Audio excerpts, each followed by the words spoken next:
اهلا بيكم في مطبخ السعادة. النهاردة هنعمل الجيلي.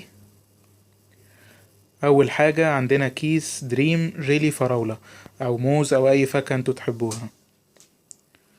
وبعدين عندنا كوباية مية سخنة مدوبين فيها معلقتين سكر.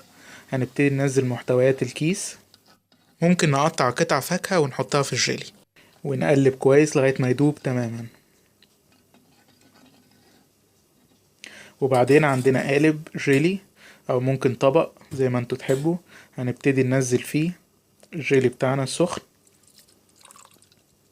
احنا ممكن نزوده حوالي نص كوباية مية باردة عشان ما يكونش مركز، يبقى الكيس هياخد حوالي كوباية ونص مية.